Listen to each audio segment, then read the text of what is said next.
بسم اللہ الرحمن الرحیم۔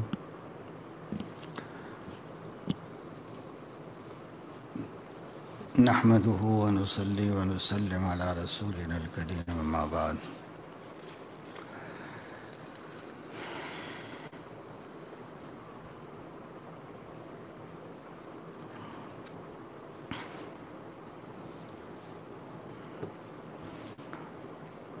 مختلف احباب کے سوالات ہیں اور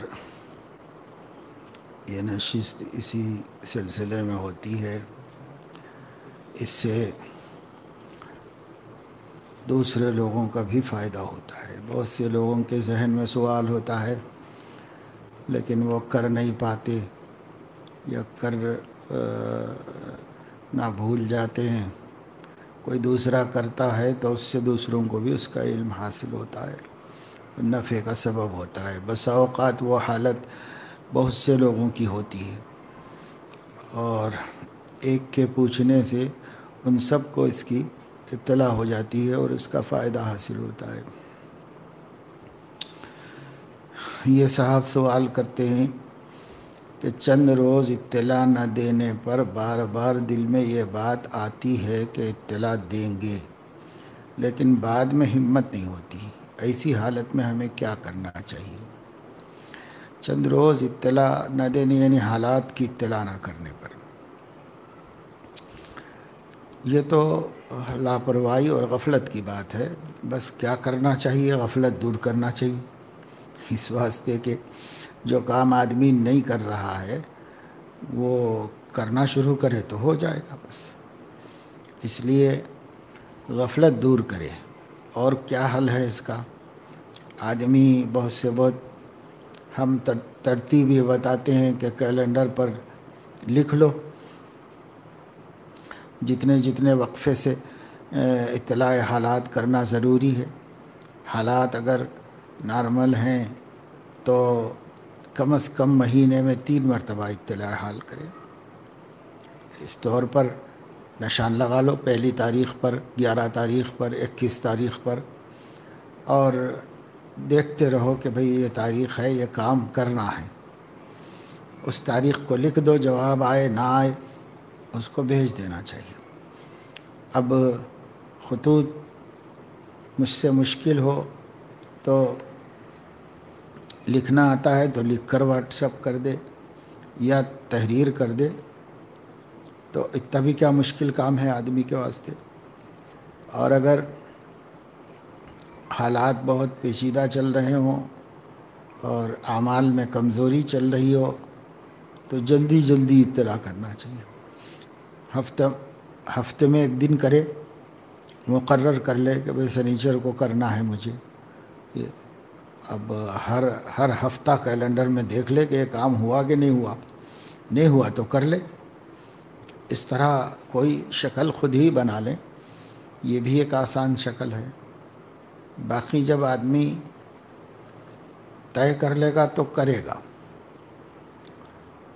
اور طے ہی نہیں کر پا رہا ہے تو یہ غفلت ہے، لاپرواہی ہے، اہمیت نہ ہونا ہے۔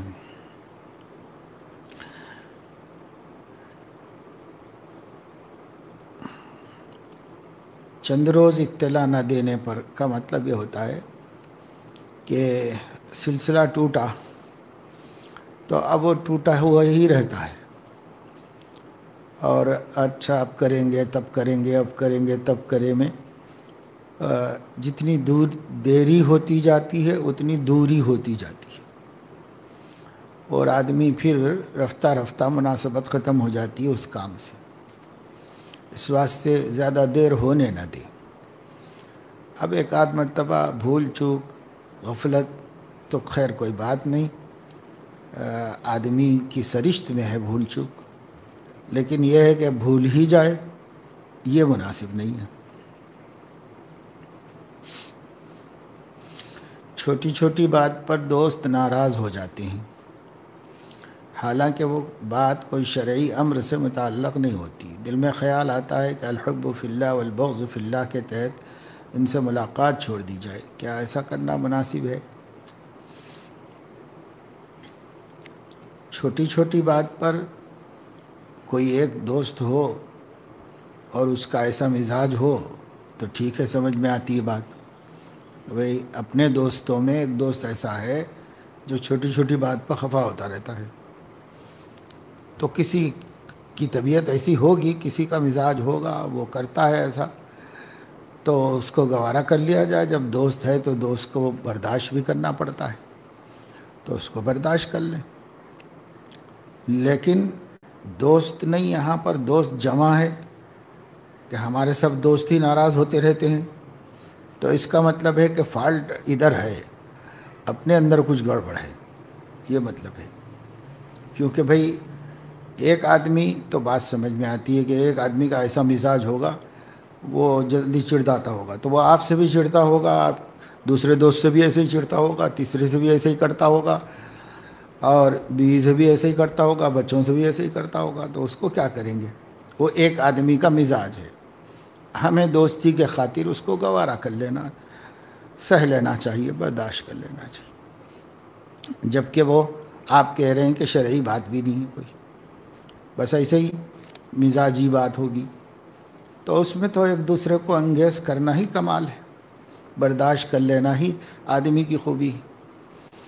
لیکن اگر ایسا ہے کہ ایک دوست کی بات نہیں ہو رہی، ہمارے حلقہ دوستاں سبھی ہم سے خفا ہوتے رہتے ہیں، تو اس کا مطلب یہ ہے کہ گڑبڑ ادھر ہے، کچھ اپنے پاس ہے، اپنا مزاج ہی کچھ ایسا ہے کہ دوستوں کو تکلیف پہنچتی ہے، یا دوست خفا ہو جاتے ہیں، ناراض ہو جاتے ہیں. پھر بھی اگر وہ دوست ہیں تو ان کے کمال کی تعریف کرنا چاہیے. تو اس وجہ سے اپنے آپ پر نظر کرے، کیا بات ہے، کون سی کمی میرے اندر ہے جس کی وجہ سے دوستوں کو تکلیف پہنچتی ہے. ایسا ہے. تو سوال کی دو صورتیں ہیں. ایک یہ ہے کہ ایک آدھ کوئی دوست ایسا ہے، تب تو آپ اس کو برداشت کر لیجئے. اور اگر دوسری صورت ہے کہ سبھی دوست ہم سے، تو ہم ایسے ہیں کہ ہم سے لوگ بار بار ناراض ہوتے ہیں، تو ہمیں اپنی اصلاح کرنی چاہیے. نظر کرو، دیکھو کن باتوں پر لوگ خفا ہوتے ہیں، کب ہو جاتی ہے نا اتفاقی. ایسے دو چار واقعات نوٹ کرنے سے سمجھ میں آ جائے گا کہ میری اس کمی کی وجہ سے اور اس خرابی کی وجہ سے یہ دوستوں کو شکایت ہوتی رہتی ہے، تکلیف ہوتی رہتی ہے. اس خرابی کو دور کر لیں، سب معاملہ ٹھیک ہو جائے گا، صحیح ہو جائے گا.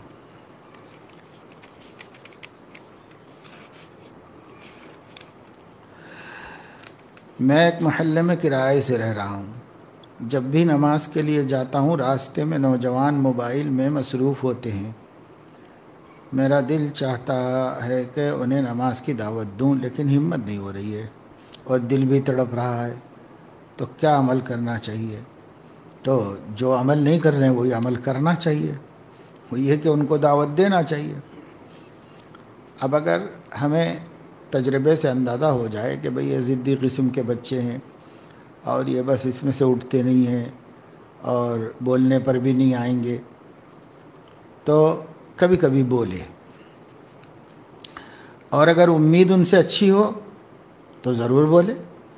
چلتے ہوئے ان کے قریب سے گزرے، ان سے کہو دیکھو بابا جماعت کا وقت ہے، نماز کھڑینے والی ہے، چلو پہلے نماز پڑھ لو، یہ سب کام بعد میں بھی ہو جائیں گے. اسے بول دو ان کو بس.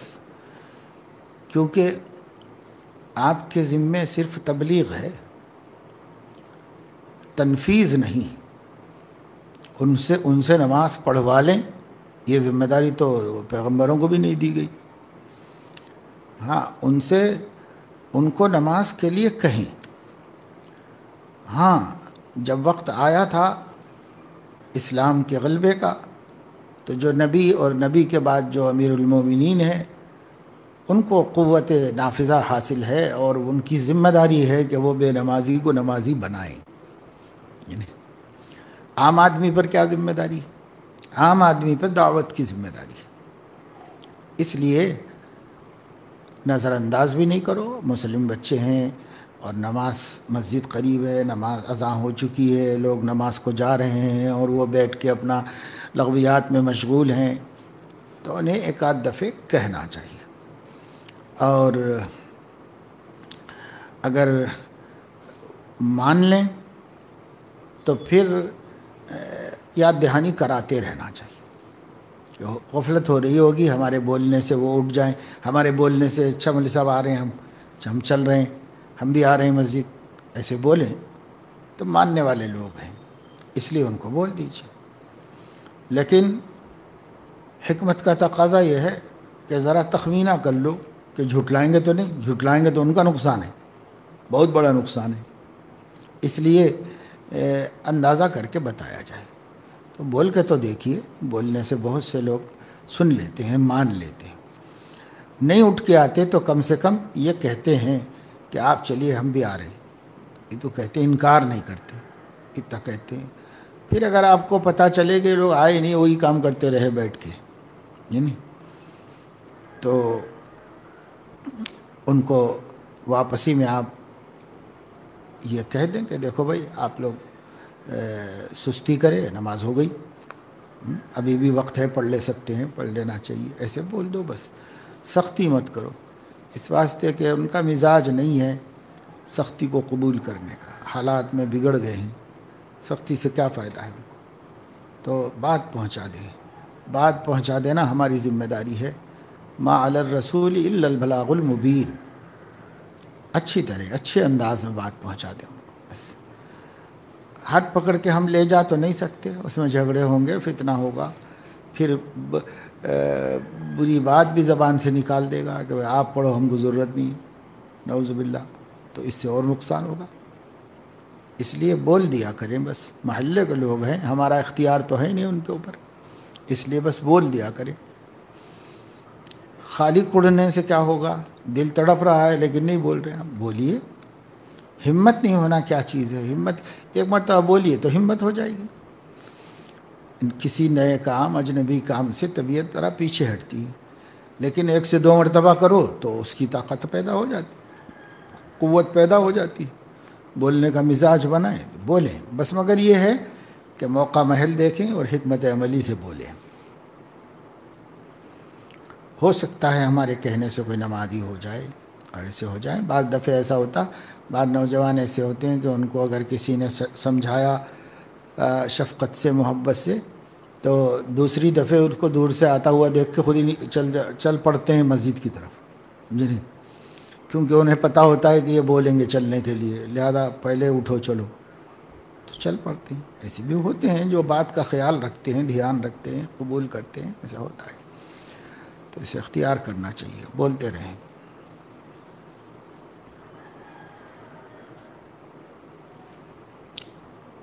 میری بیوی کو ذرا سی بات پر غصہ آ جاتا ہے، پھر وہ مجھ سے معافی بھی مانگتی ہے، یہ بھی کہتی ہے کہ مجھے غصہ کیوں آ رہا ہے معلوم نہیں، تو اس کے لیے کوئی عمل بتا دے. خیر یہ بھی اچھی بات ہے کہ بیچاری غلطی مانتی تو ہے. بہت سوں کی بیویاں ایسی ہیں کہ وہ غلطی بھی نہیں مانتی، معافی تو بہت دور کی بات ہے، قبول بھی نہیں کرتی کہ میری غلطی ہوئی. آپ کی بیوی معافی بھی مانگ لیتی ہے، ماشاءاللہ، اچھے اخلاق والی ہے. اب یہ ہے کہ وہ خود نہیں سمجھ پا رہی ہے کہ کیوں غصہ آ رہا ہے. تو بہشتی زیور میں غصے کا بیان ہے، اس کو پڑھ کے سنائیے. جس وقت میں وہ یہ کہے کہ مجھ سے غلطی ہو گئی، مجھے نہیں غصہ ہونا چاہیے تھا، تو ان کو بولو کہ بھئی دیکھو ایسا تو بار بار ہو رہا ہے، تدبیر تلاش کریں گے، لہذا وہ پڑھ کے سناؤ. اس موقع پر اس کو اثر بھی ہوگا، فائدہ بھی ہوگا. اعتراف کے وقت بتانے سے مان بھی لیتے ہیں، تو ان کو بتاؤ. اور طریقہ بھی لکھا ہوا ہے قابو پانے کا. غصہ جو ہے وہ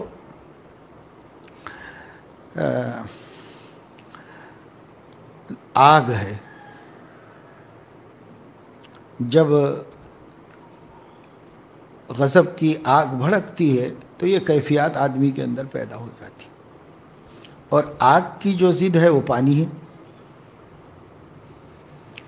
لہذا اللہ کے نبی صلی اللہ علیہ وسلم نے فرمایا کہ بھئی پانی پی لو، آگ بجھے گی.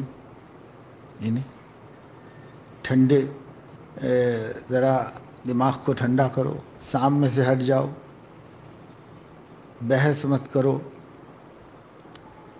کھڑے ہوں تو بیٹھ جاؤ، کیونکہ آگ میں تعلی ہے،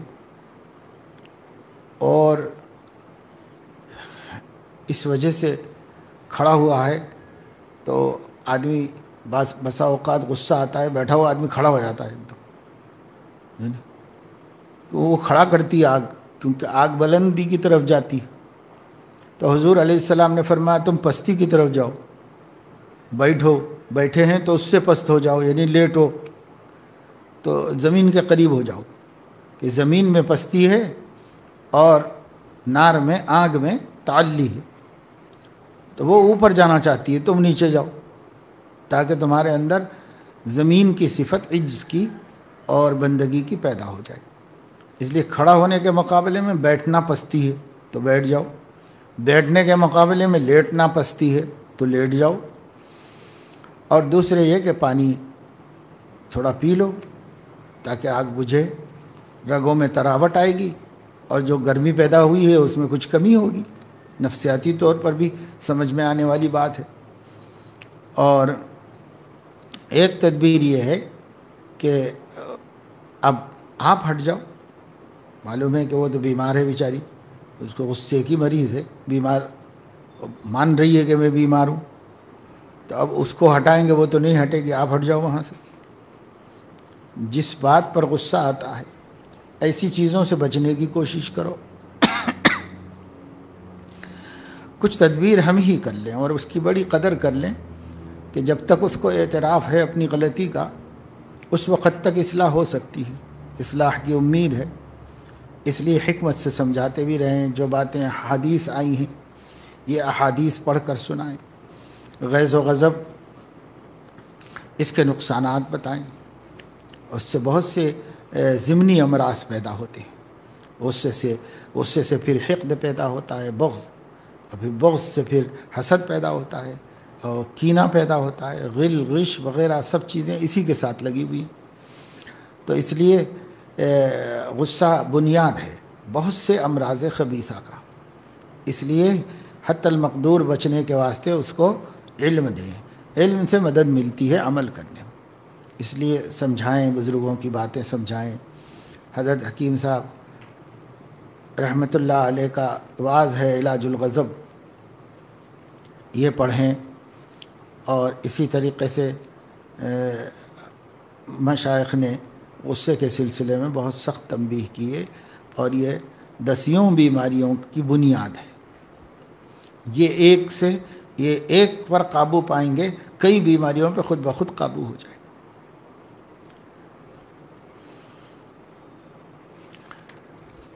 اب عمل تو یہ ہے جو میں نے بتایا حدیثوں میں ہے.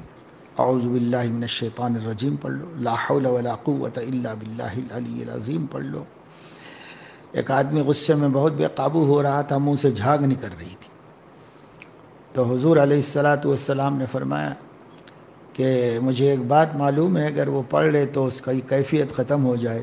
اس صحابی نے پوچھ کے جا کے ان کو بتایا کہ لا حول ولا قوت الا باللہ العلی العظیم پڑھ لو، تو یہ جو کیفیت ہے بے قابو ہو رہے ہو یہ ختم ہو جائے گی اور قابو میں آ جاؤ گے.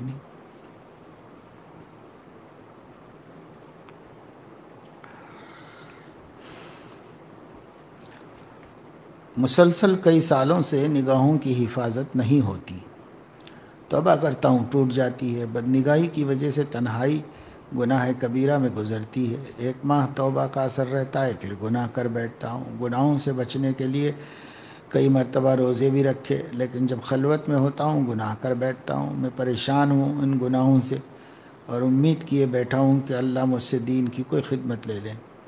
کوئی ایسا حل بتائیں جس سے میں گناہوں سے بھی بچ سکوں اور اللہ تعالیٰ مجھے دین کی خدمت کے لیے بھی قبول فرمائے.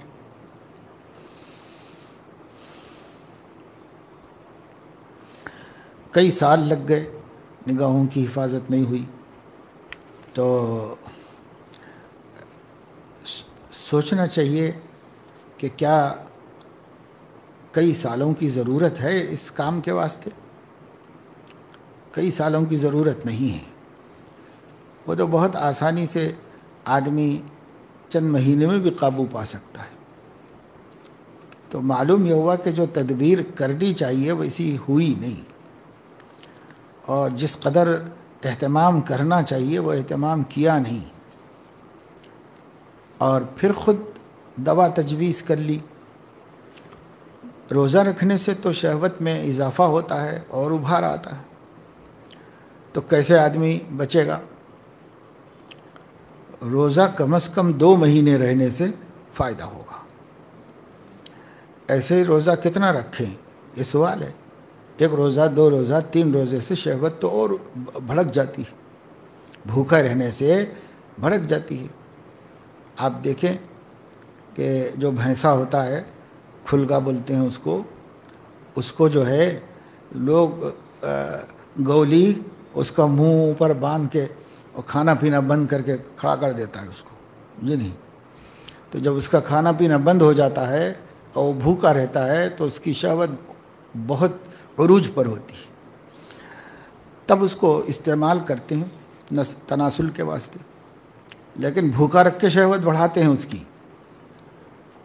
انسان بھی بھوکا رہتا ہے تو شہوت پہ اضافہ ہوتا ہے اس کی، لیکن حدیث میں کہا گیا ہے کہ شہوت توڑو، روزہ رکھے، فعلیہ بالصوم، تو یہ بھی حقیقت ہے، سب اطباء مانتے ہیں، سب جانتے ہیں اس کو۔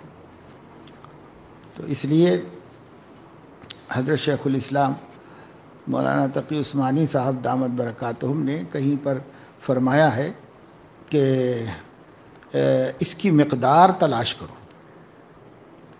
غلط بات، حضور صلی اللہ علیہ وسلم کی تجویز غلط تو نہیں ہے، تو کوئی مقدار نفع دیتی ہے، اتنی دوا کھانی پڑے گی۔ کئی دوائیں ایسی ہیں جن کا پورا کورس کھانا پڑتا ہے تو فائدہ ہوتا ہے، پورا کورس نہیں کھاتے تو فائدہ نہیں ہوتا اس سے۔ تو کہا نصاب کیا ہے؟ تو دیکھا کہ دین میں، اسلام میں مقرر کیے گئے ہیں 2 مہینے کے روزے۔ روزہ توڑنے کی شہوانی غلطی پر، شہوانی وجہ سے روزہ توڑنے کی غلطی پر کیا کفارہ اس کا کیا گیا ہے؟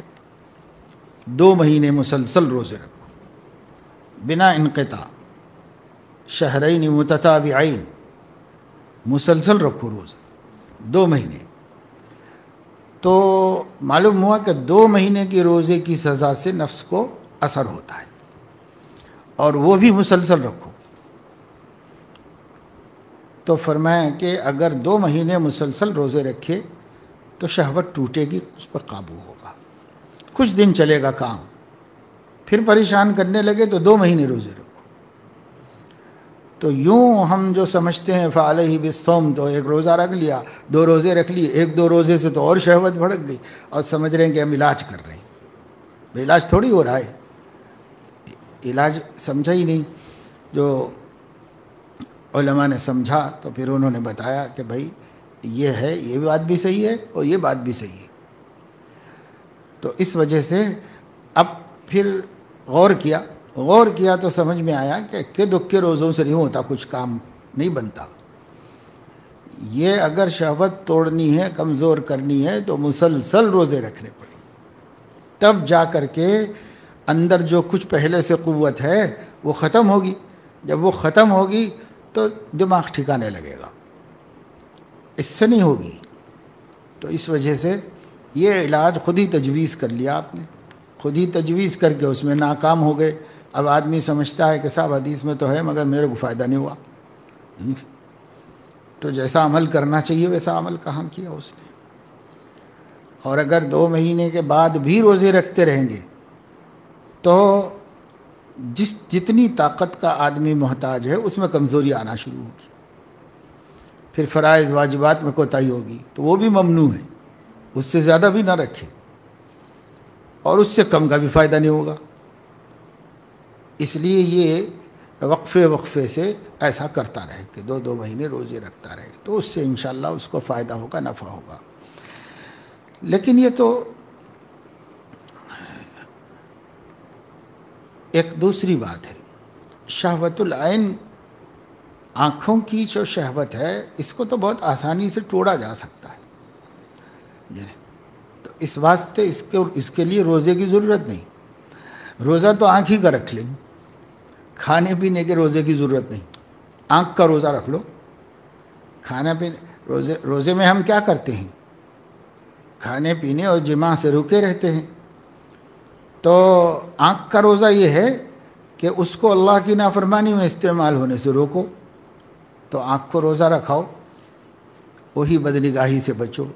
بچنے کے واسطے ہمت کی ضرورت ہے اور کچھ نہیں، ارادہ اور ہمت کرے۔ اب یہ صاحب کہتے ہیں کہ 1 مہینہ تو چلتا ہے، اور ماشاءاللہ 1 مہینہ تو چلا، یہ کوئی معمولی بات ہے۔ اب کی توبہ 1 مہینہ چلی، اب اس کے بعد ہو گئی پھر بدنگاہی، تو کوئی بات نہیں ہے، اس کی سچی توبہ کرو، اور اب کی دفعہ سوچو کہ کم سے کم 1.5 مہینہ تو چلاؤں گا روزہ اس سلسلے کو۔ اب 1.5 مہینہ تو اللہ مدد کرے گا انشاءاللہ۔ پھر ٹوٹ گئی، پھر ہمت کرو۔ تو یہ رشتہ یوں ہی قائم رکھ، جو 100 بار ٹوٹے تو 100 بار جوڑے۔ ٹوٹتا رہے گا جوڑتے رہو، ٹوٹتا رہے گا جوڑتے رہو بس۔ اب رہ گیا یہ کہ جب خلوت میں ہوتا ہوں گناہ کر بیٹھتا ہوں، تو خلوت میں مت رہو، یہ علاج ہے اس کا۔ جو چیز مددگار ہو، معین ہو، اور وہ مباح بھی ہو، تو اسے اختیار کرو۔ خلوت میں رہنا کیا ضروری ہے؟ نہ رہو خلوت میں، ہمیشہ کسی کے ساتھ ہی رہو، ہمیشہ باہر بیٹھو، گھر میں رہو، دالان میں بیٹھو، گھر والے جہاں رہتے ہیں وہاں رہو، کمرے میں مت جاؤ۔ ایسے یہاں تک کہ اگر رات میں نہیں بچ پاتا، سوتا نہیں ہے، تو رات میں بھی اندر کمرے میں مت جاؤ، کمرہ بند مت کرو، کمرہ کھلا رکھو، موبائل اپنے پاس مت رکھو۔ موبائل ہے بھی تو اسے الماری میں رکھو، یا ایسی جگہ پہ رکھو کہ آسانی سے اٹھ کے لا کے لانا مشکل ہو، آسانی سے نہ لا سکے، ایسی جگہ رکھ کے تب لیٹ جاؤ بستر پہ جا کے۔ اللہ کا ذکر کرتے رہو، اللہ سے پناہ مانگتے رہو، اور نیند آنے تک ذکر کرو۔ حدیث پاک میں ہے کہ جس عمل میں آدمی سوتا ہے اس عمل میں صبح تک شمار ہوتا ہے۔ اب کوئی فلمیں دیکھتا ہوا سو گیا، تو سو گیا 1 ہی گھنٹے میں، آدھے ہی گھنٹے میں، 6 گھنٹے کے بعد اٹھا، 7 گھنٹے کے بعد اٹھا، جتنے دیر کے بعد بھی اٹھا ہو، اتنے گھنٹے سب اسی میں شمار ہوتا رہا، حالانکہ نہیں کیا، مگر وہی کرتے کرتے سویا نا، تو اسی میں شمار ہو جائے گا۔ اس کے بجائے ذکر کرتے ہوئے سو جاؤ، رات بھر ذاکر، تلاوت کرتے ہوئے سو جاؤ، رات بھر تلاوت کرنے والا، اپنی موت کی یاد میں، آخرت کے تصور میں سو جاؤ، رات بھر اسی عمل میں رہنے والا، اللہ کا پیارا بنے گا اس طریقے سے۔ اب بتائیے کہ خلوت میں بدنگاہی میں کیسے مبتلا ہوگا آدمی؟ خلوت میں کوئی دوسرا ہے ہی نہیں، تو وہ موبائل ہے، وہ بھی نہ ہو، ختم قصہ، پوری خلوت ہو جائے گی۔ اور اگر موبائل ساتھ میں ہے تو ابھی وہ خلوت میں ہی کہاں ہے؟ اس کے ساتھ 2-4 لوگ، 10-20 لوگ لگے ہوئے ہیں، وہ کہاں خلوت میں ہے؟ وہ تو محفل ہی میں ہے۔ اس لیے وہ موبائل ہے اصل، اس کو رکھ دینا چاہیے۔ خلوت میں جانا ہو تو اس کو رکھ دو۔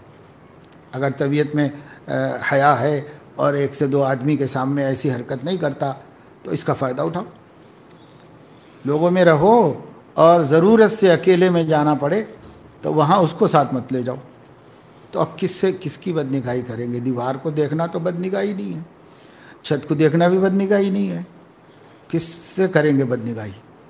وہاں ہے ہی نہیں کچھ بدنگاہی کرنے کے واسطے۔ خلوت میں تو یہ موبائل ہی کراتا ہے، اس کو ہٹا دو بس۔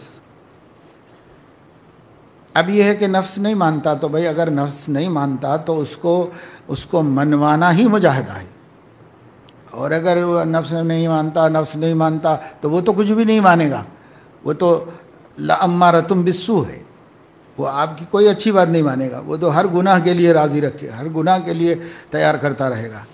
اس لیے یہ کوشش کی کمی کی بات ہے، کوشش نہیں ہو رہی ہے، کوشش کیجئے، اللہ مدد کرے گا۔ اور برابر کامیابی حاصل ہوگی آدمی۔ اور جب ہم ان گندی چیزوں سے دور رہیں گے تو اللہ اپنے دین کا کام بھی لے گا، کیوں نہیں لے گا اللہ تعالیٰ؟ اب بھائی دین کا کام اللہ لے لے، اللہ ہم سے دین کا کام لے لے، اللہ ہم سے دین کا کام لے لے، تو کیا اللہ میاں آ کے آپ کا ہاتھ پکڑ کے لے جا کے کسی اچھے کام میں لگائے گا کیا؟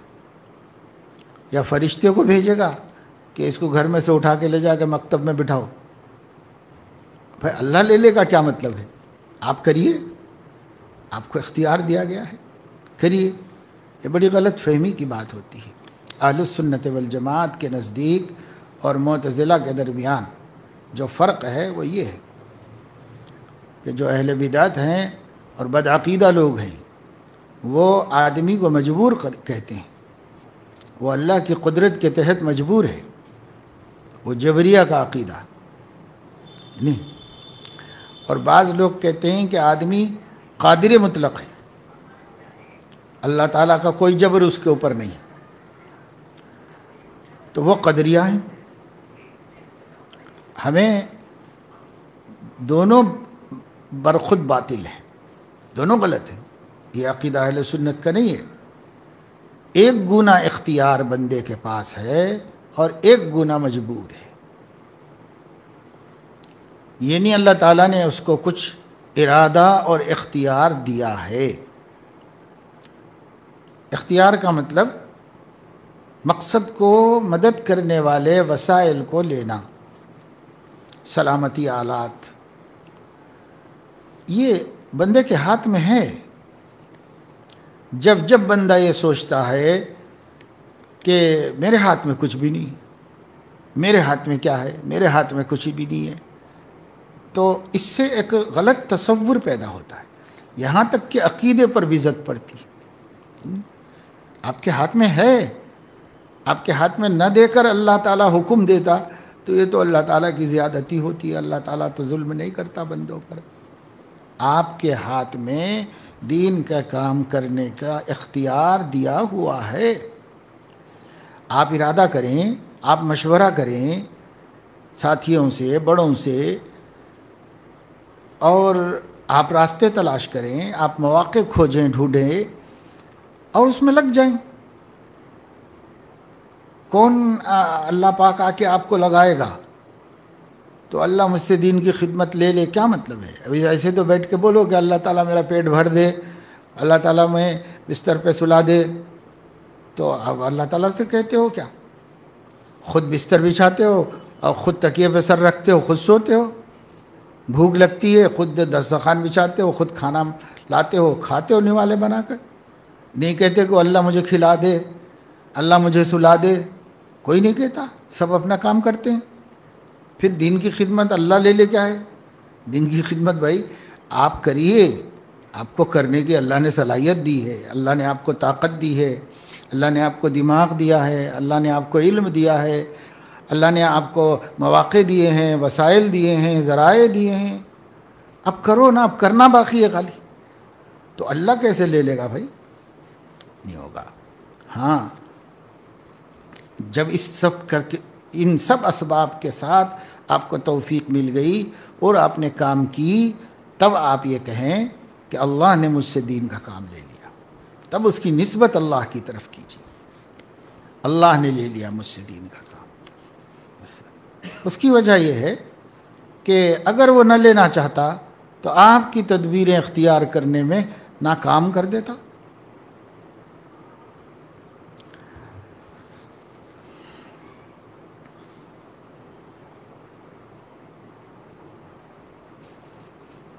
گزشتہ سال ہی فراغت ہوئی ہے، آگے کیا کرنا ہے کچھ سمجھ نہیں آ رہا ہے، سامنے اندھیرا ہی اندھیرا دکھ رہا ہے، کوئی مقصد کوئی منزل نظر نہیں آتی۔ کیوں؟ جہاں آپ رہتے ہوں وہاں کے حالات کی روشنی میں مشورہ کرو۔ ایسا ہے جو آدمی جہاں رہتا ہے ہر جگہ کے الگ الگ حالات ہیں، وہاں کیا حالات ہیں، کیوں اندھیرا نظر آ رہا ہے، کیوں مجبوریاں دکھائی دے رہی ہیں، ان کو پیش کر کے انفرادی طور پر مشورہ کر لیں۔ اب اس اجتماعی سوال میں تو ہم کسی شخص کے حالات سے واقف نہیں، سائل کہاں رہتا ہے، کیا کرتا ہے، کس قسم کی مصروفیات ہیں، وہاں کے حالات کیا ہیں، وہاں کے مواقع اور امکانات کیا ہیں کہ نہیں ہیں، وہاں رہ کے کر سکتے ہیں کہ دوسری جگہ جا کے کرنا پڑے گا، کیا ہے۔ یہ تو شخصی احوال کو سامنے رکھ کر مشورہ کرنا چاہیے۔ خود بھی کر سکتے ہیں اور اپنے مقام ہی کے کسی علماء سے، بڑوں سے بھی کر سکتے ہیں۔ یہ تو کوئی خاص اپنی اصلاح کا مسئلہ تو نہیں ہے کہ شیخ ہی سے کیا جائے، بھئی یہ تو دین کی مصروفیت میں لگنے کا سوال ہے۔ اپنے ہی علاقے کے علماء سے، جو پہلے سے لوگ کام کر رہے ہیں، ان سے مشورہ کرو، اپنے ساتھیوں سے کرو، گھر میں والدین سے کریں، جیسے بھی ہو، بہرحال راستہ نکلے گا بھائی، ضرور نکلے گا۔ جو آدمی چاہتا ہے اسے محروم۔ پھر اگر خدا نخواستہ کوئی ضرورت ہی نہیں ہے اور کوئی شکل بنتی ہی نہیں ہے، بے وطن ہونا بھی مناسب نہیں ہے، گھر کے حالات کا تقاضا نہیں ہے کہ آپ کہیں اور چلے جائیں وغیرہ، اور وہاں بھی کوئی امکانات نہیں ہے، تو سوچنے سے تو کچھ نہ کچھ تو نکل ہی آئے گا۔ باقی اپنے دین دیانت کی حفاظت کے ساتھ کاروبار کرو، تجارت میں لگ جاؤ، کوئی معتبر اور جو ہے مناسب حال کام کرو، جو ایک عالم کی شان کے خلاف نہ ہو، ایسی کوئی تجارت کرو، ایسا کوئی کام کرو۔ اور اتنا تو ہر جگہ کوئی بھی کر سکتا ہے کہ بھئی مکتب ہی پڑھاؤ، اپنی روزی روٹی کا کوئی ذریعہ بنا لو اور اپنے گھر میں ہی صحیح کام کرو۔ لاک ڈاؤن میں بعض لوگوں نے مجھے بتایا کہ ایسا کچھ بھی کام نہیں سمجھ میں آ رہا تھا، تو اپنے خاندان ہی کے بچوں کو پڑھانا شروع کیا، پڑھاتے رہے، اور کسی کا قاعدہ ختم ہو گیا، کسی کا کچھ صورتیں حفظ ہو گئیں، کسی کا کچھ کام، کسی کا کچھ، الحمدللہ اچھا خاصا کام ہوا، جو برسوں نہیں ہوا وہ 2-3 مہینے میں اپنے ہی گھر کے بچوں کا ہو گیا۔ تو آدمی اگر کوئی شکل نکالے تو نکلتی، تو دین کی خدمت کے لیے تو ایسی کوئی خدمت کر لو۔ اگر وہاں علمی خدمات کے مواقع نہیں ہیں اور دوسرے دعوتی خدمات کے مواقع نہیں ہیں تو یہ کرو، اور باقی روزی روٹی کے لیے کوئی حلال اور معتبر پیشہ اختیار کر لو۔ اور اگر مواقع ہیں دین کی خدمت کی تو روزی روٹی میں قناعت کر لو، خدمات ہی میں لگ جاؤ، جتنا ہو سکے دین ہی کی خدمت کرو، امت کی کرو، قوم کی کرو، علمی کرو، دعوتی کرو، ہر اعتبار سے کرو، اور اللہ جو دے دے، جتنا بھی میسر آ جائے اسی پہ قناعت کر لو۔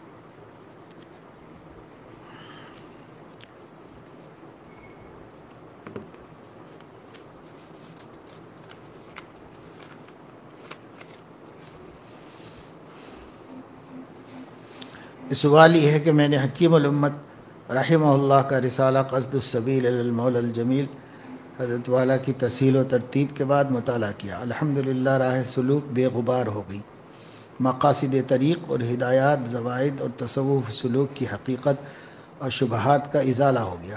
اللہ تعالیٰ آپ کو بے انتہا اجر و ثواب عطا فرمائے، آمین۔ 5ویں ہدایت، شریعت و طریقت ایک ہی چیز ہے۔ اس عنوان کے تحت ایک عبارت سمجھنا ہے، اور وہ عبارت یہ ہے، دوسرے یہ کہ 2 چیزیں عدد کے اعتبار سے مختلف ہوں، مثلا کسی فقہ کی کتاب کے بارے میں یہ کہنا کہ کتاب الصلاۃ اور کتاب ہے اور کتاب الزکوٰۃ اور کتاب ہے، تو یہ عنوانات کا اختلاف ہے، حقیقت کا نہیں، کیونکہ کتاب الصلاۃ میں جس چیز کو ناجائز و حرام کہا گیا ہو، کبھی ایسا نہیں ہوتا کہ کتاب الزکوٰۃ یا کسی اور کتاب میں اس کو حلال و جائز کہہ دیا جائے۔ کسی مثال سے اس کی وضاحت ہو تو بات سمجھ میں آ جائے گی انشاءاللہ۔ مثال تو اس عبارت ہی میں حضرت نے دے دی ہے، کتاب الصلاۃ و کتاب الزکوٰۃ کی ایک کتاب ہے حدیث کی مثال کے طور پر، یا فقہ کی کوئی سی بھی ایک کتاب ہے، اس کتاب کے اندر الگ الگ کتابیں ہوتی، عنوانات ہوتے ہیں۔ تو اب ہدایہ ہے تو ہم یہ نہیں کہتے کہ ہدایہ کے اندر جو کتاب الصلاۃ ہے، کتاب الزکوٰۃ ہے، وہ سب ہدایہ ہے، اس کو یہ نہیں کہا جاتا کہ یہ اور کتاب ہے، وہ ایک کتاب کے اجزاء ہیں، اجزاء پر جو ہے جز پر کل کا اطلاق ہوتا ہے، اور جز کے ذریعے سے کل کا تعارف ہوتا ہے۔ تو اس وجہ سے یہ دو مضمون الگ الگ نہیں ہو گئے۔ حضرت کو صرف یہ بتانا ہے کہ یہ جو الفاظ ہیں یہ شریعت ہے، یہ طریقت ہے، یہ کہا جاتا ہے شریعت اور طریقت۔ تو دو لفظ الگ الگ بولے جا رہے ہیں، دو لفظ الگ الگ بولنے سے یہ احتمال پیدا ہو رہا ہے یا گمان ہو رہا ہے کہ یہ دو الگ الگ چیزیں ہیں۔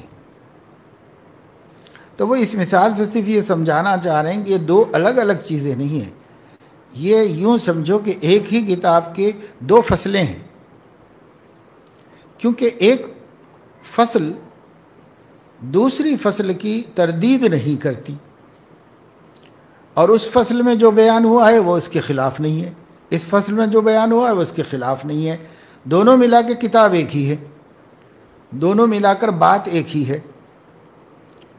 تو شریعت طریقت کے مغایر نہیں ہے، اور طریقت شریعت کے مغایر نہیں ہے۔ مثال کے طور پر اگر شراب کو کتاب الصلاۃ کے اندر ناپاک قرار دیا گیا ہے، حدیث آ گئی کتاب الصلاۃ میں، طہارت کے بیان میں آ گئی، اور اس کے اندر اس کی حیثیت بیان کر دی گئی، وہاں یہی سمجھایا گیا، سبق پڑھانے والے نے، استاد نے بتایا کہ یہ حرام ہے اور اس کا ایک قطرہ بھی حرام ہے اور اس کی خرید و فروخت بھی جائز نہیں ہے، یہ ہو گیا۔ اب کتاب الزکوٰۃ میں بھی آ گئی حدیث، وہاں پر بھی یہی آئے گی، تو وہاں پر بھی یہی حکم لے کے آئے گی۔ وہ ایسا نہیں ہوگا کہ وہ جو حکم وہاں پر بیان ہوا تھا اس کے خلاف یہاں پر بیان ہو جائے، ایسا نہیں ہوگا۔ تو اسی طریقے سے جو طریقت ہے اس میں کوئی بھی چیز ایسی نہیں ہوگی جو شریعت میں حلال کہی گئی ہو اور یہاں حرام کر دی جائے، اور شریعت میں کوئی چیز ایسی نہیں ہے جیسے طریقت میں حرام کہا جاتا ہو اور یہاں حلال کہا جاتا ہو، یا طریقت میں حلال کہا جاتا ہو یہاں حرام کہا جاتا ہو، ایسا کچھ بھی نہیں ہے۔ کیوں؟ اس واسطے کہ اصل تو شریعت ہی ہے، اور طریقت بھی شریعت ہے اور شریعت بھی شریعت ہے، دونوں ایک دوسرے سے جدا نہیں ہیں۔ لیکن فقہ ظاہر، فقہ باطن، ان کے نام الگ الگ ہو گئے، ایک کو فقہ کہا گیا اور ایک کو تصوف کہا گیا، ایک کو شریعت کا نام دیا گیا، ایک کو طریقت کا نام دیا گیا، دونوں کا مجموعہ دین ہے، اللہ کا دین ہے۔ تو اللہ کا دین اصل ہے، اس کے ابواب الگ الگ ہو سکتے ہیں، اس طرح اسلام، ایمان، احسان الگ الگ ابواب ہیں، ان کو الگ الگ ابواب میں بیان بھی کر دیا جائے، ان کو مستقل اصطلاحات میں رکھا جائے، ان کی مستقل تعریف کی جائے، تب بھی وہ شریعت کے متوازی چیز کوئی نہیں بنے گی، وہ شریعت ہی کے اندر ہوگی۔ متوازی وہ ہوتی ہے جو اس کے علاوہ ہو، وہ متوازی چیز ہے۔ مثلا ایک کتاب طب کی ہو اور ایک کتاب فقہ کی ہو سکتا ہے اس طبابت میں، اس میڈیکل سائنس میں ایک چیز کو مضر بتایا جا رہا ہو سکتا ہے وہ فقہ کی کتاب میں مفید بتایا جا رہا ہو سکتا ہے کہ وہاں مفید بتایا جا رہا ہو یہاں مضر بتایا جا رہا ہو۔ ایک کتاب میں ایک چیز کی فضیلت اور اس کے فوائد بیان کیے جا رہے ہوں، اور دوسری کتاب میں اس کے نقصانات بیان کیے جا رہے ہوں۔ جیسے شراب شریعت میں آپ پڑھیں گے تو اس کے نقصانات بتائے جائیں گے، طب میں اس کے کچھ فوائد بھی بتائے جائیں گے۔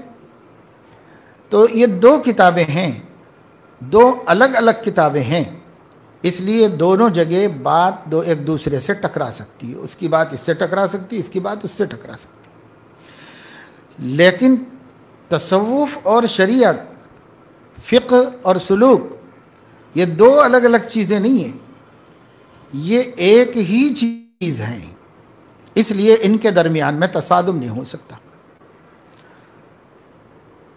کوئی ٹکراؤ نہیں۔ حدیث ہے اور قرآن ہے، ہم کہتے ہیں قرآن حدیث، تو الگ الگ نام ہے، یہ قرآن ہے، یہ حدیث ہے، کتاب بھی الگ ہے، مضامین بھی الگ الگ ہیں اس میں۔ لیکن اگر کوئی کہے کہ قرآن حدیث میں تعارض ہے، اسے کوئی نہیں مانتا، علماء نہیں مانتے اس کو۔ بہت سے لوگ کہتے بھی ہیں کہ بھئی بہت سی احادیث قرآن سے ٹکراتی ہیں، اس لیے ہم حدیث کا اعتبار نہیں کرتے ہیں۔ تو تعارض ہے ہی نہیں، حدیث قرآن کی تشریح تو کرتی ہے، ٹکراتی نہیں ہے، قرآن کی وضاحت تو کرتی ہے، لیکن قرآن کے خلاف نہیں بولتی حدیث کوئی۔ سمجھنے کی ضرورت ہوتی ہے، علم کی ضرورت ہوتی ہے بس، ورنہ دونوں ایک ہی چیز ہے۔ کبھی ایسا نہیں ہوا کہ اللہ تعالیٰ نے تو حلال کہا ہو اور نبی پاک صلی اللہ علیہ وسلم نے حرام کہہ دیا ہو، اللہ تعالیٰ نے حلال کہہ دیا ہو اور حدیث میں، قرآن میں حلال اور حدیث میں حرام، ایسا کبھی نہیں ہو سکتا۔ تو دونوں ملا کے ایک ہی چیز ہیں، عنوان الگ ہے، اس کو قرآن کہتے ہیں، اس کو حدیث کہتے ہیں، اس کو کتاب کہتے ہیں، اس کو سنت کہتے ہیں، عنوان الگ الگ ہے، سبجیکٹ الگ ہے، مضمون الگ ہے، باقی یہ ہے کہ ہے تو وہ ایک ہی چیز۔ تو اس لیے حضرت فرماتے ہیں کہ بہت سے لوگوں نے طریقت ہے، ارے بھائی یہ طریقت کا مسئلہ الگ ہے اور شریعت کا مسئلہ الگ ہے، جاہل صوفیہ کہتے ہیں، اور باقاعدہ طور پر نماز چھوڑتے ہیں، اور ان سے کہا جائے گا ارے بھائی نماز تو فرض عین ہے، نماز کیسے چھوڑ رہے ہیں آپ؟ تو کہتے ہیں کہ بھئی یہ طریقت کا راز ہے، آپ کو نہیں معلوم، آپ نہیں سمجھ سکتے، آپ شریعت پہ چلو، آپ کو شریعت معلوم ہے، آپ شریعت پہ چلو۔ تو اس قدر دوسری اور متوازی جو ہے حقیقت بنا لیا، تو پھر وہ تصوف کا اسلام سے کوئی تعلق نہیں، اس طریقت کا اسلام سے کوئی تعلق نہیں، وہ واقعی متوازی ہے اور ریجیکٹڈ ہے اور ناقابل قبول ہے۔ لیکن جس طریقت کی ہم بات کرتے ہیں وہ طریقت عین شریعت ہے، اس لیے نام الگ رکھا جانے کی وجہ سے اس غلط فہمی میں مبتلا نہیں ہونا چاہیے کہ شاید اس کے احکام اور اس کے احکام میں فرق ہوتا ہوگا، اس غلط فہمی میں مبتلا نہیں ہونا چاہیے۔ تو اسی کو فرمایا کہ یہ عنوانات کا اختلاف ہے، حقیقت کا نہیں، حقیقت کچھ نہیں، حقیقت میں سب وہی اللہ رسول کے احکام ہیں، کتاب و سنت سب وہی ہے۔ میں تدریسی خدمات سے وابستہ ہوں بفضلہ تعالی، کبھی کبھار طلباء کی تربیت کی مصلحت سے اپنی کوئی خوبی بیان کرنا سمجھ میں آتا ہے، مگر پھر خیال آتا ہے کہ اس طرح طلباء کے سامنے خود کی تعریف کرنا صحیح ہے یا نہیں۔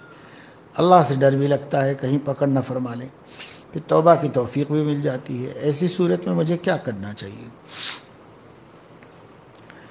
یہ تو آدمی کے اپنے قلب کی کیفیت پر ڈیپینڈ کرتا ہے کہ اس چیز کو بچوں کے سامنے بیان کرنے سے اس کا عین مقصد کیا ہے۔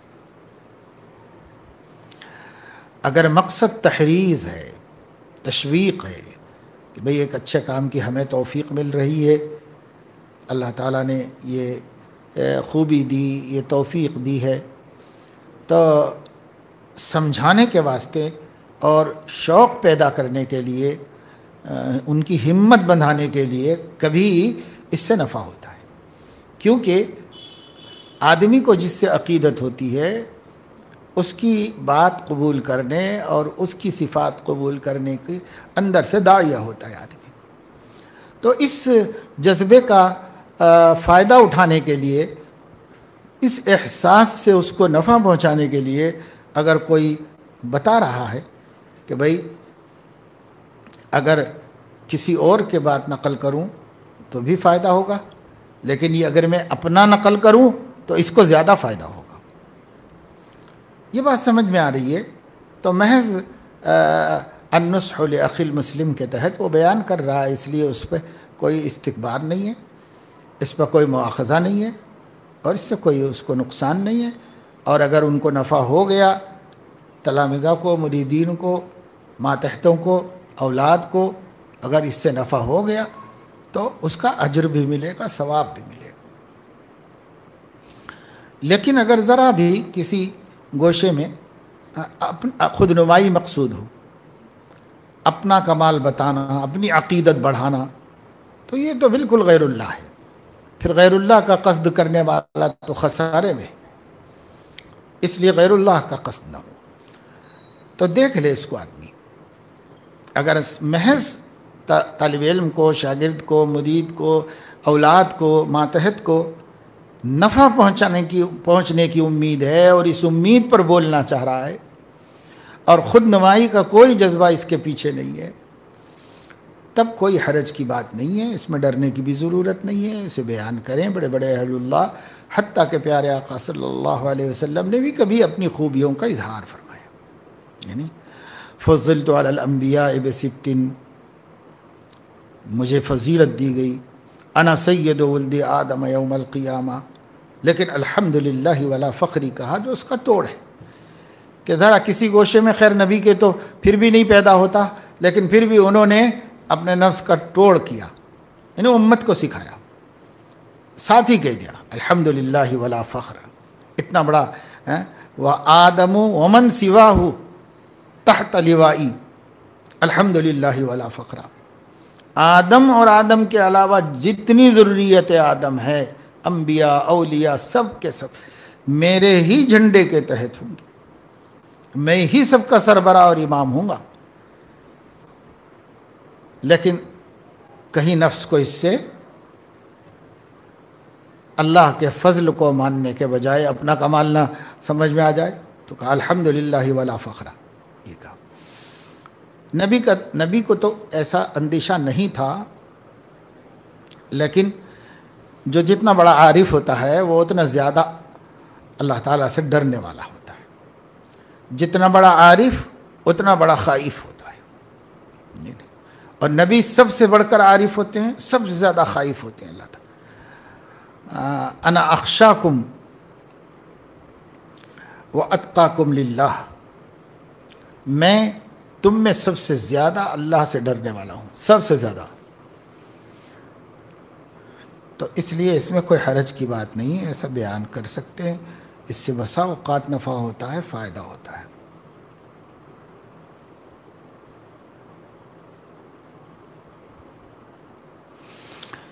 کسی خاتون نے سوال کیا ہے کہ میری لڑکی کا نام کوثر مہجبین ہے، اس کے رشتوں کا مسئلہ چل رہا ہے، کہیں رشتہ ہو نہیں رہا.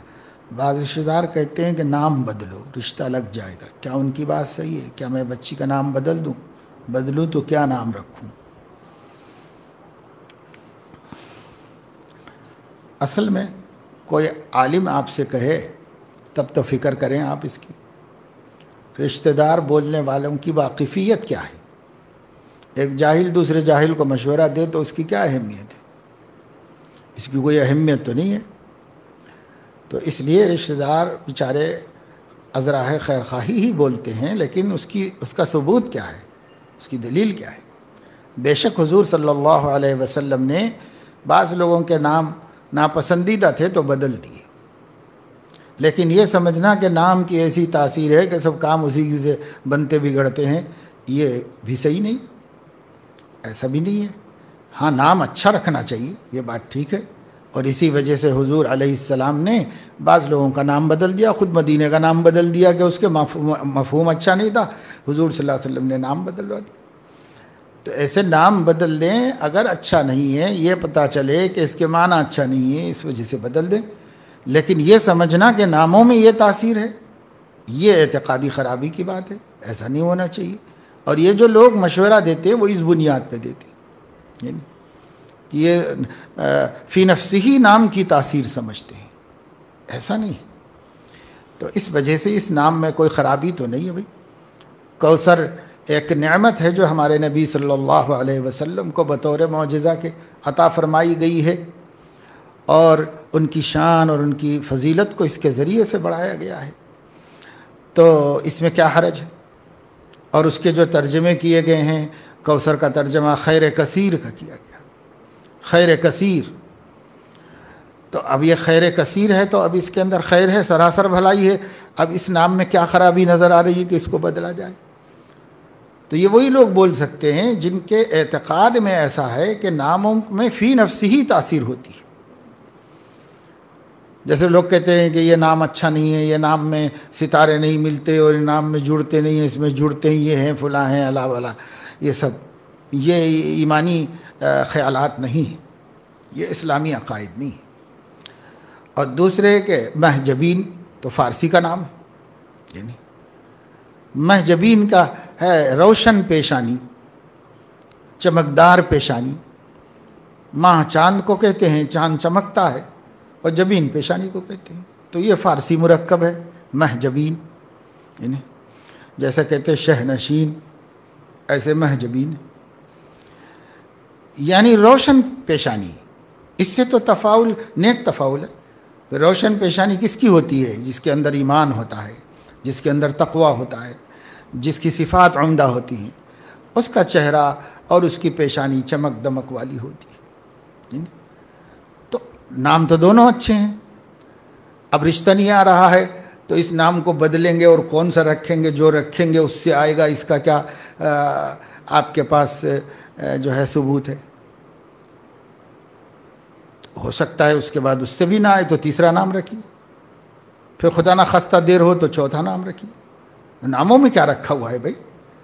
اگر ایسا ہوتا تو ایسے ایسے برے برے نام رکھے ہوئے ہیں بہت سی بچیوں کے، ان کے رشتے لگ گئے ہیں اچھی اچھی جگہوں پہ، کھا رہے پی رہے مست مزے میں، اور ان کے ماں باپ کو تو ڈھونڈنا بھی نہیں پڑا، رشتے خود گھر پہ آئے اور شادی کر کے لے گئے، اور نام دیکھو تو بالکل منحوس سا ہے. تو اگر نام ہی میں ہوتا تو کیا ہوتا؟ ہاں، دو باتیں الگ الگ ہیں، اس کو ذہن میں رکھیے. ایک تو یہ کہ نام اچھے رکھنے چاہیے. یہ نام تو اچھا ہی ہے، اس سے اچھا ہی مفہوم لیا جا سکتا ہے، اس سے اچھا ہی ہم نیک فال لے سکتے ہیں. بدفالی منع ہے اسلام میں، نیک فالی کی گنجائش ہے. تو کیوں بدلتے ہیں؟ اس کو بدلیے نہیں، انتظار کریے. آج کل لوگوں نے صرف لڑکی والوں کو پریشان ہونا ہے، لڑکے والوں کا کام پریشان کرنا ہے، لڑکی والوں کا کام پریشان ہونا ہے. ایسا لوگوں نے ماحول مزاج بنا رکھا ہے. جس کے پاس بچے کے رشتے کا مسئلہ ہے وہ بالکل سر چڑھ کے بیٹھے ہوئے ہیں. اپنے کو کیا کرنا ہے، 100 دیکھیں گے، 200 دیکھیں گے، 500 دیکھیں گے، کریں گے کہیں، ان کو کوئی پرواہ نہیں. اور جن کی بچیاں ہیں ان کو دھک دھک لگا ہوا ہے کہ سب اللہ کرے کہیں جڑ جائے، اللہ کرے کسی کو پسند آ جائے، اللہ کرے کوئی قبول کر لے، تو ان کو لگا ہوا ہے. اور جن کے پاس بچے ہیں ان کو کچھ ہے ہی نہیں، یہاں دیکھ رہے ہیں وہاں دیکھ رہے ہیں، پھر 25 دن سوچ رہے ہیں، 50 دن کے بعد جواب دے رہے ہیں، پریشان کر رہے ہیں. تو جو بچے والے ہیں ان کا کام پریشان کرنا ہے، اور جو بچی والے ہیں ان کا کام پریشان ہونا ہے. یہ اللہ نے نہیں کیا، دین نے بھی نہیں کیا ہمارے، یہ تو ہمارے اپنے سماج نے کر لیا. تو اس کو بھگت لیں. ہماری اپنی پیدا کی ہوئی مصیبتیں ہیں جسے ہمیں ہی بھگتنا ہے. اللہ نے تو نہیں دی تھیں یہ مصیبتیں، ہمارے نبی نے بھی نہیں دی تھیں.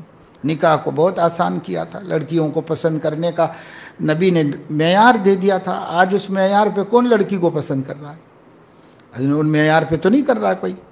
لڑکے کو پسند کرنے کا معیار دیا گیا ہے، نبی نے دیا ہے. تو نبی کب آپ کو خیر خواہ نظر آئے کہ آپ ان کے معیارات پر بچے دیکھیں، بچیاں دیکھیں؟ تو نبی کے معیار پہ تو کوئی دیکھتا نہیں ہے. رہنے دو، یہ بات اچھی ہے، ہمارے یہاں نبی نے فرمائی ہے تو کتاب ہی میں رہنے دو. عمل کی کیا ضرورت ہے اس کی؟ تو اس وجہ سے نقصان اس وجہ سے ہو رہا ہے. نام وام کی کوئی مسئلہ نہیں ہے، اور یہ نام تو پھر بھی کوئی برا بھی نہیں ہے، خراب بھی نہیں ہے. نام دو ہیں، 2 نام ہیں، دونوں اچھے ہیں. اس سے اچھی ہی امید لی جا سکتی ہے. باقی یہ ہے کہ یا جامع، لڑکی کو بھی پڑھنے کے لیے بولیے، ماں باپ بھی پڑھیں بار بار. اللہ تعالیٰ کا اسم گرامی ہے الجامع، جمع کرنے والا، جوڑنے والا. تو یا جامع، اللہ کے اس اسم مبارک کو اس نیت سے بار بار پڑھو کثرت سے کہ اللہ اس کے جوڑ کو جوڑ دے، قریب لا دے، تعارف کرا دے. اللہ نے جوڑ رکھا تو ہے.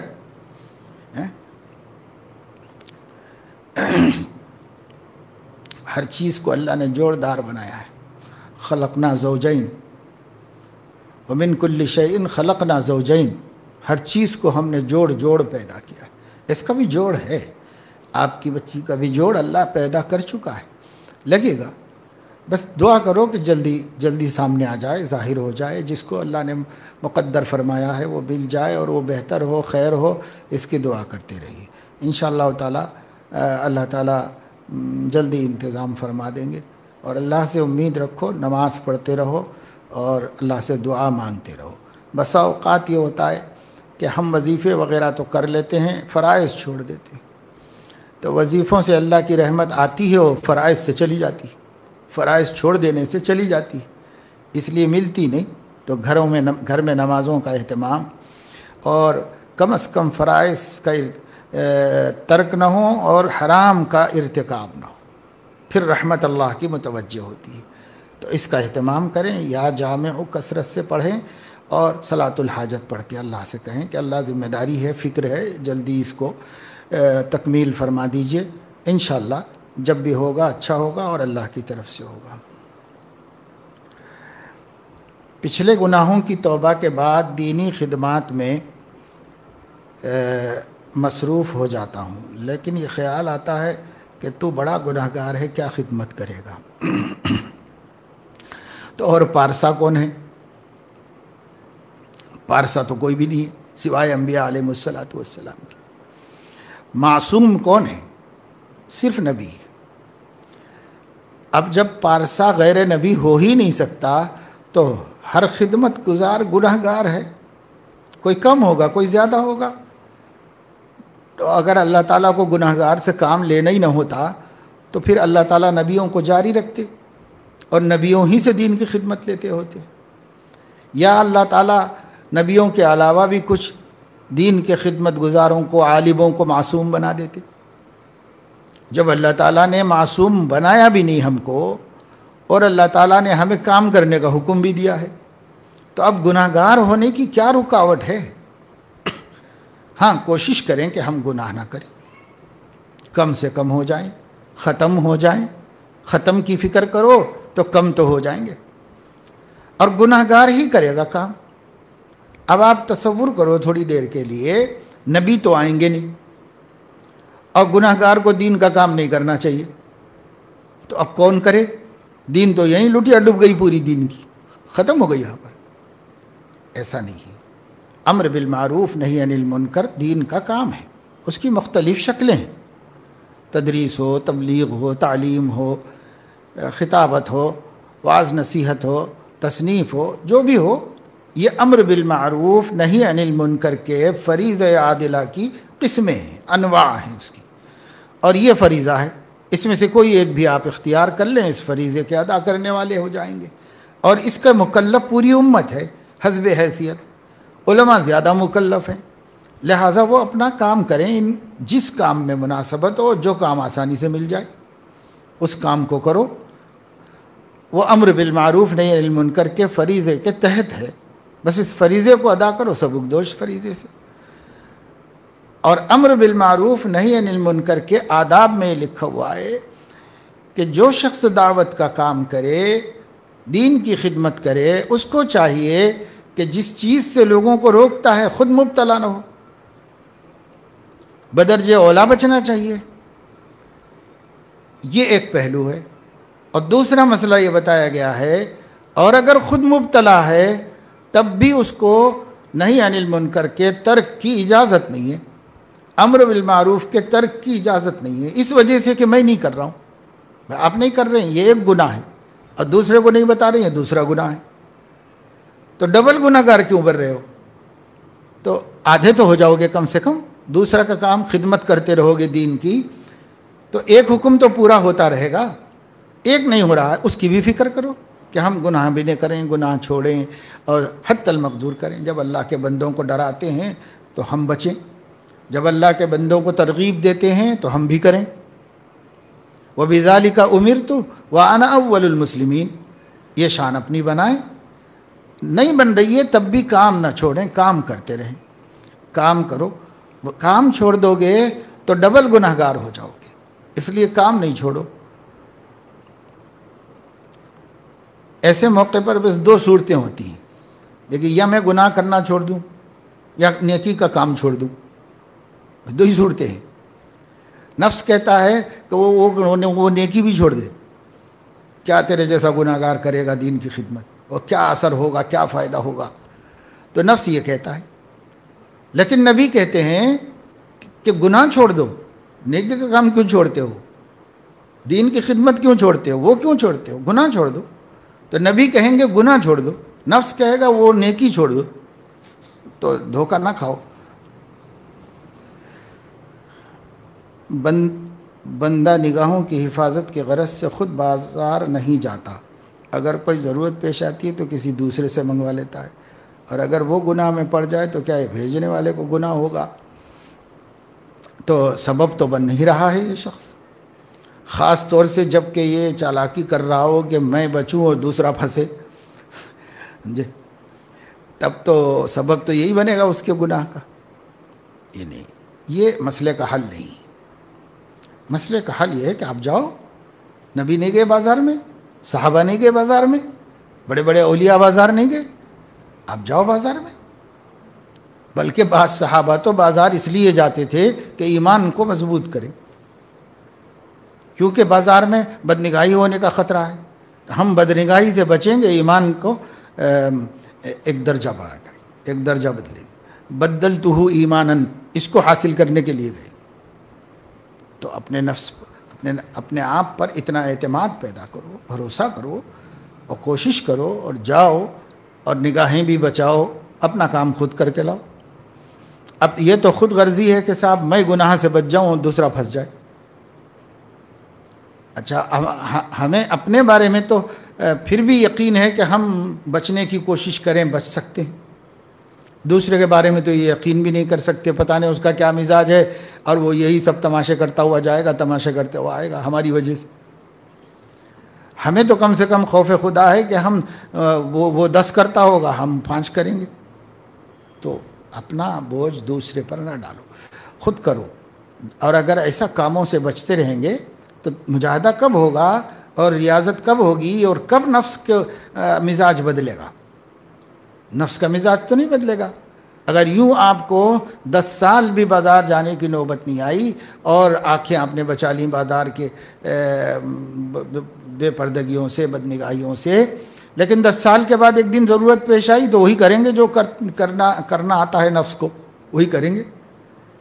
اس کے بجائے ہو سکتا ہے 10 سال تو بہت بڑی مدت ہے، 1 ہی سال میں آپ اس پر مشق کرنے میں کامیاب ہو جائیں کہ نگاہ کی حفاظت کرتے ہوئے جا کے اپنا کام کر کے آئے. تو اپنے آپ کو نکمہ بنانے کا کیا فائدہ ہے؟ مجاہدہ کرو. اللہ نے نہیں بولا، یہ تو رہبانیت کی ایک صورت ہے. رہبانیت کیوں اختیار کر رہے ہیں آپ؟ اسی دنیا میں رہیے، انہی حالات سے نبرد آزما رہیے، اور نفس سے جنگ کرتے رہیے. یہ جنگ بہت بڑا جہاد ہے.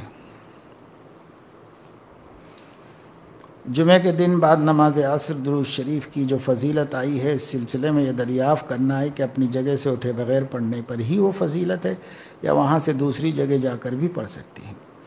ایک بات تو بنیادی طور پر یہ سمجھنا چاہیے کہ جس حدیث میں یہ فضیلت آئی ہے، اگرچہ کہ صلحاء کا اور اکابر کا معمول میں داخل ہے، لیکن یہ فضیلت جس قسم کی احادیث سے وارد ہوئی ہیں وہ ضعاف ہیں، کمزور حدیثیں ہیں. کمزور حدیثوں کا ایک تعامل کے ذریعے سے اس کو ایک تقویت حاصل ہوئی ہے. تو یہ جو ہے اس درجے کی نہیں ہے کہ اس کی ایسی پابندی کی جائے جیسے فرائض و واجبات کی جاتی ہے، اس درجے کی نہیں ہے. اور ایسا کرنا بھی نہیں چاہیے. جب لوگ ایسا کرنے لگے تو اس کے خلاف بھی کرنا چاہیے پھر. یعنی ہاں، فضائل کو حاصل کرنا پابندی کے ساتھ، اس میں کوئی حرج نہیں، پابندی کریں، لیکن پابندی کے حد تک ہی پابندی کریں. کہیں یہ اتنا ضروری نہ بن جائے کہ وہ ہمارے اعتقاد کا حصہ بن جائے، یا حکم اس درجے کا بن جائے ہو. تو پھر حکم اس درجے کا بن جانا یہ تحریف ہے، یہ نہیں ہونا چاہیے. تو بعض مرتبہ ایسا ہوتا ہے کہ بعض چیزیں ہمارے بڑوں سے چلیں تو وہ ایسی چلیں کہ عقیدت میں وہ ایک نہایت ضروری اور اہم شے بن کے رہ گئی کہ اس کے خلاف نہیں ہو سکتا، جگہ نہیں چھوڑ سکتے، وہاں سے ہٹ کے دوسری جگہ نہیں بیٹھ سکتے وغیرہ. یہ سب جزیات کہاں ہیں؟ آپ حدیث شریف میں تو سنتوں کے لیے یہ ہے کہ آپ فرض نماز پڑھیں گے تو سنتیں جگہ بدل کے پڑھیں۔ اس کی وجہ علامہ عبدالرؤوف مناوی رحمۃ اللہ علیہ نے یہ لکھی ہے کہ تعدد شواہد، جگہ جگہ عبادت کرو تاکہ گواہوں کا تعداد بڑھ جائے، گواہوں کی تعداد بڑھ جائے۔ تو نفل عبادت میں اس کو پسند کیا گیا ہے، تو پھر ہم دوسری چیزوں میں ذکر و اذکار میں بھی ایسا کر سکتے ہیں۔ لیکن اگر ہم وہیں بیٹھے پورا کر لیں تو بھی کوئی حرج کی بات نہیں، آگے پیچھے ہو جائیں تو بھی کوئی حرج کی بات نہیں ہے۔ یہ کہا گیا ہے نا کہ نماز کے بعد پڑھ لے، اپنی جگہ کا یہ مطلب ہوتا ہے کہ بھئی جہاں نماز پڑھی ہے وہ جگہ اسی جگہ مسجد میں اپنا نماز پڑھی ہے، مسجد میں بیٹھ کے پوری کر لے، ایسے یہ مطلب ہے۔ اور اگر اس سے زیادہ ضروری کام ہمارے سامنے ہو تو اس کو ترجیح دے۔ باقی جمعے کے دن درود شریف کی کثرت کیف متفق، یہ تو معمور بھی ہے، مطلوب ہے، ہونا چاہیے، عمل ہونا چاہیے، لیکن کسی خاص طریقہ اور کسی خاص تعداد اور کسی خاص چیز کو زیادہ اہمیت نہیں دینی چاہیے، اور کبھی کبھی اس کے خلاف بھی کرنا چاہیے۔ اگر ہم نے کوئی معمول بنا لیا ہے کبھی کبھی اس کے خلاف بھی کریں، کیونکہ نبی نے اس کا جتنا رتبہ رکھا ہے اس رتبے سے اس کو بڑھانا چاہیے، اس کو آگے نہ کیا جائے۔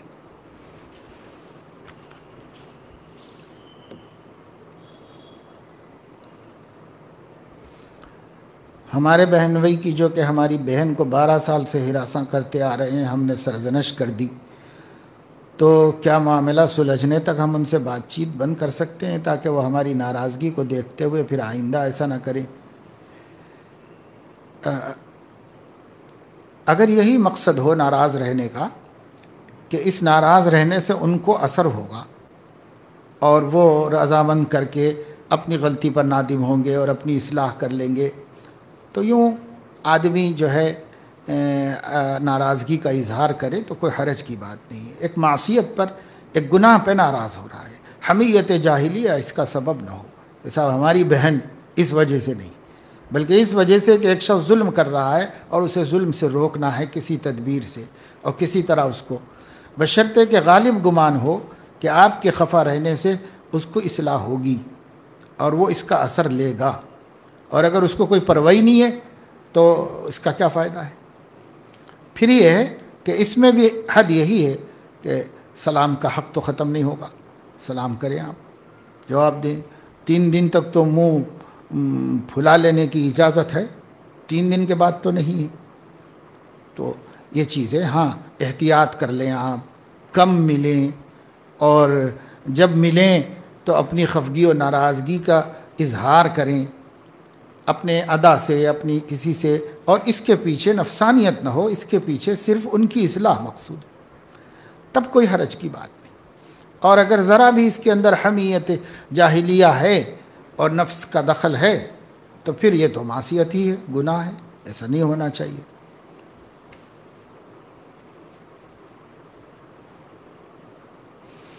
یوٹیوب کے اوپر بدعقیدہ علماء کے بیانات سننا کیسا ہے؟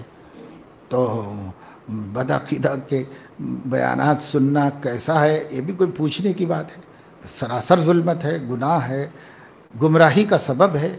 یعنی یہ تو ایسے ہی ہوا کہ کوئی آدمی یوں پوچھے کہ جو ہے حقے میں ڈال کے زہر پینا کیسا ہے؟ تو بھائی یوٹیوب ایک آلہ ہے، اس سے اچھی بات بھی سنی جا سکتی، بری بھی سنی جا سکتی۔ جیسے آپ کسی مجلس میں جا کر، کسی مسجد میں جا کر اہل باطل کی بات نہیں سن سکتے، یوٹیوب پہ سن، فرق کیا ہوا؟ اتنا ہی بدل جائے گا نا کہ بھئی آپ ڈائریکٹ زہر پئیں یا کسی چیز میں ملا کے پئیں، اس سے کوئی فرق نہیں پڑتا، سراسر نقصان کی بات ہے۔ ایک جگہ امام غزالی رحمۃ اللہ علیہ نے لکھا ہے کہ بد عقیدہ لوگوں سے بات چیت کرنا اور بد عقیدگی کے معاملے میں گفتگو کرنا، یعنی اس کی مذمت بیان کرتے ہوئے فرمایا کہ اگر یہ شخص کوئی بڑے سے بڑا گناہ کر لیتا تو اتنی بری بات نہ ہوتی جتنا کہ اس مجلس میں شریک ہونا اس کے لیے گناہ کی بات ہو۔ بڑے سے بڑا گناہ کر لیتا، کسی کبیرہ کا مرتکب بھی ہو جاتا تو اتنا نقصان دہ نہ ہوتا، اتنا برا نہ ہوتا جتنا کہ بد عقیدہ گفتگوؤں میں شریک ہونا ہے۔ آج کل لوگوں کو بڑا شوق ہو گیا ہے ہنسنے کے واسطے، انجوائے کرنے کے واسطے بد عقیدہ۔ ابھی محرم گزرا تو شیعوں کی عجیب عجیب حرکتیں، انتہائی گستاخی، بدتمیزی، بےہودگی، بے ایمانی، کفر، شرک سب ہے اس کے اندر، اور ہمارے اہل حق علماء عوام نہیں، وہ وہاں سے ڈاؤن لوڈ کر کے ساتھیوں میں شیئر کر رہے ہیں۔ نہیں، تو خود سمجھ لیں کہ بھئی اس کا کیا ہے۔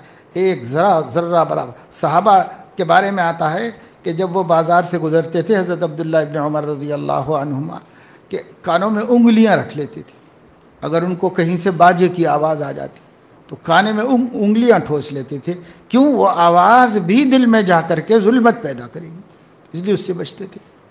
اب آپ منظر دیکھ رہے ہیں ایک بیہودہ شخص کا، ایک گستاخ رسول کا، ایک گستاخ دین، گستاخ صحابہ کا، اور کیوں دیکھ رہے ہیں؟ تو تھوڑا ٹیسٹ لیں گے، مزہ لیں گے، ہنسیں گے، ہنسائیں گے۔ لا حول ولا قوت الا باللہ۔ ذوق اگر اس قدر جو ہے مردہ ہو جائے تو پھر ایسے لوگوں سے تو اللہ کی پناہ مانگنا چاہیے۔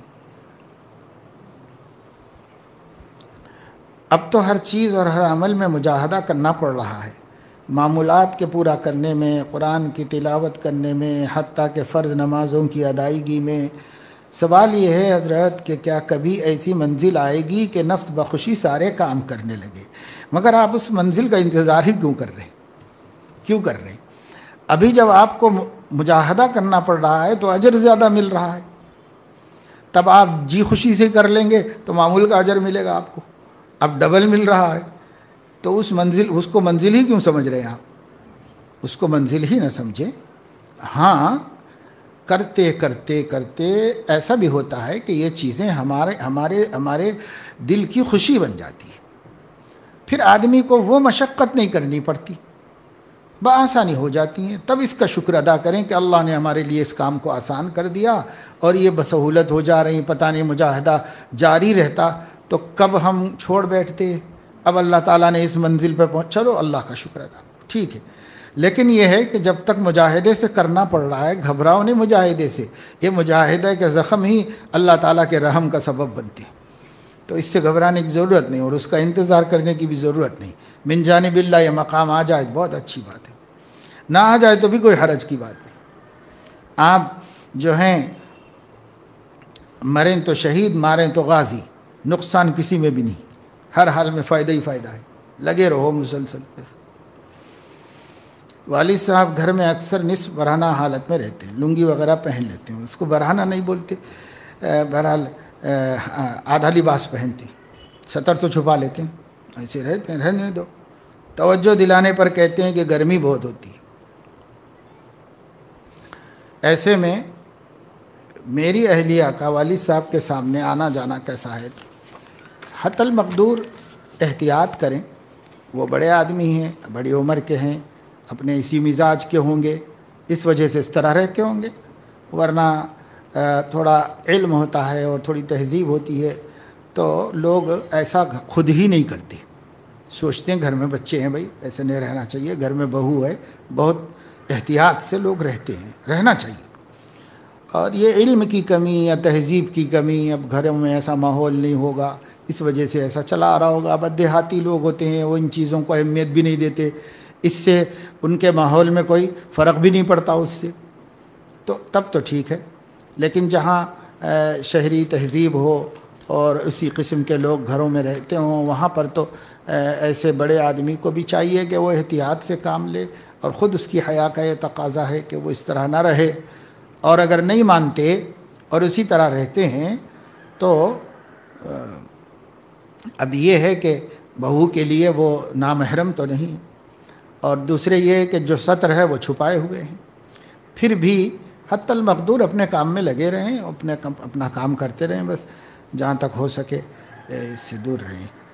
تہذیبوں کا بہت فرق ہوتا ہے، بعض جگہ اس چیز کا نقصان ہوتا ہے، بعض ماحولوں میں بالکل نقصان نہیں ہوتا، لوگ رہتے اسی ہیں۔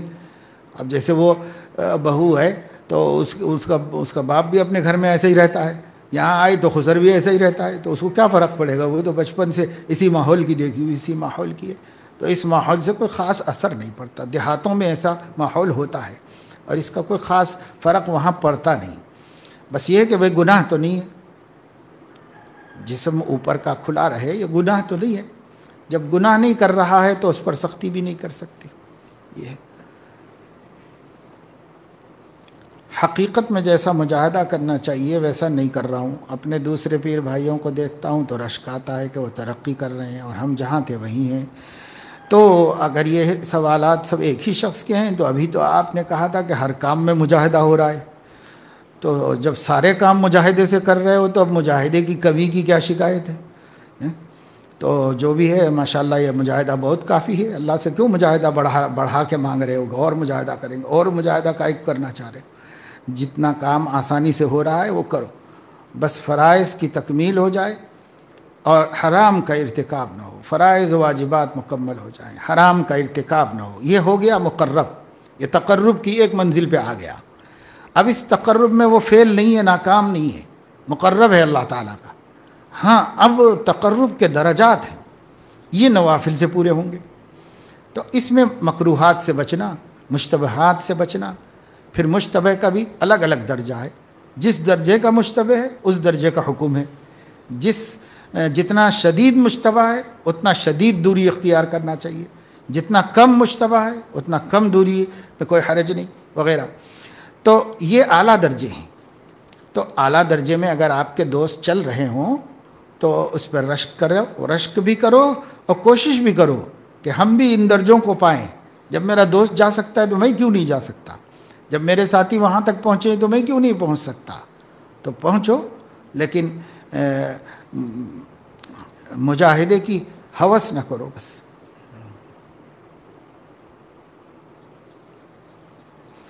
ہم جہاں تھے وہی ہیں، اس کا ثبوت کیا ہے؟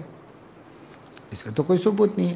ہاں اگر آپ یہ محسوس کر رہے ہوں کہ صاحب میں 2 سال پہلے، 3 سال پہلے، سال بھر پہلے جتنے اعمال کرتا تھا بس اسی پہ ہوں، تو اگر وہ اعمال فرائض و واجبات ہیں اور اس میں کمی نہیں ہوئی ہے تو پھر زیادہ غم کی ضرورت نہیں ہے۔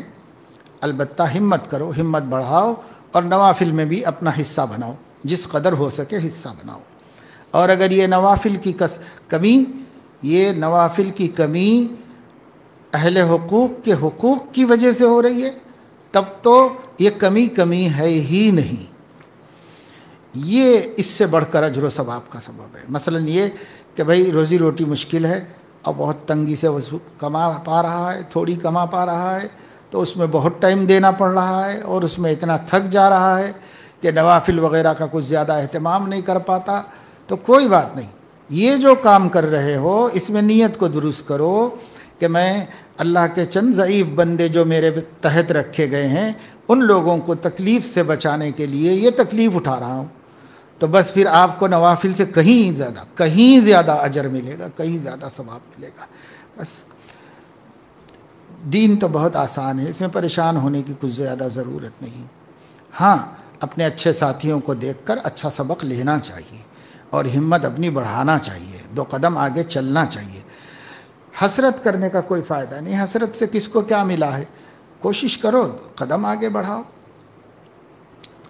بچوں کی تربیت میں کیا ان کو مارا جا سکتا ہے؟ اس لیے کہ بہت سی دفعہ بغیر مار کے وہ سنتے نہیں، اگر نہ ماریں تو وہ اپنی شرارتوں میں جری ہو جاتے ہیں۔ بچوں کو مارو، مگر یہ ہے کہ یہ مارنے کے احکام کیا ہیں اس کو معلوم کر لو۔